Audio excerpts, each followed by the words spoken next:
Hey Sony shooters, whenever I get a new camera, I do like to get a screen protector because I shudder to think how much it would cost to replace a screen should it be damaged. Case in point, I'm glad that the screen protector on the D500 took the brunt of that ding as opposed to the screen.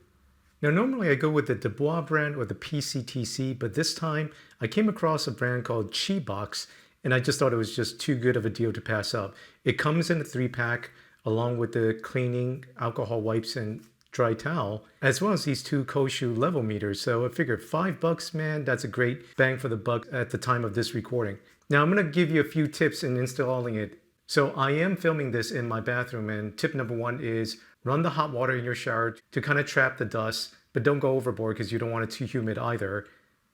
And then tip number two is that before applying it, obviously you should clean it. Now, this does look very clean right now, doesn't it?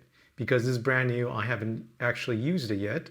But tip number two is to get a cheap LED keychain light like this, or any flashlight that has a decent beam, turn it on, and then you would actually want to shine it towards the bottom edge of the screen. And that would highlight all of the dust, as you can see there.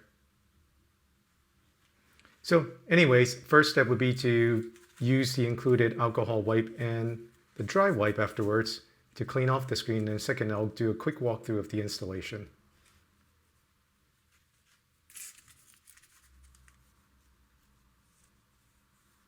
Once you're done, give it another go with the light. And while this isn't perfect, it's much better than before. So it's up to you. If there's dust, give it another go with the dry wipe.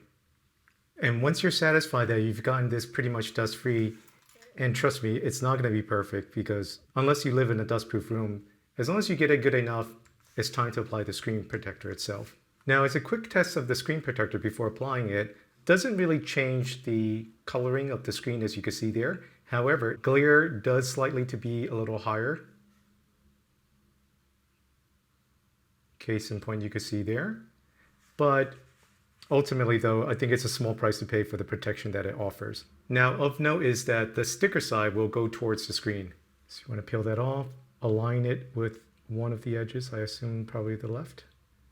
And then you should just be able to drop it down into place here.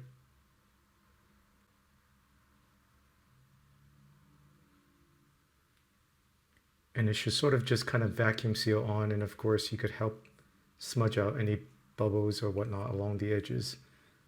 And it does look like I managed to trap something there. That's good enough.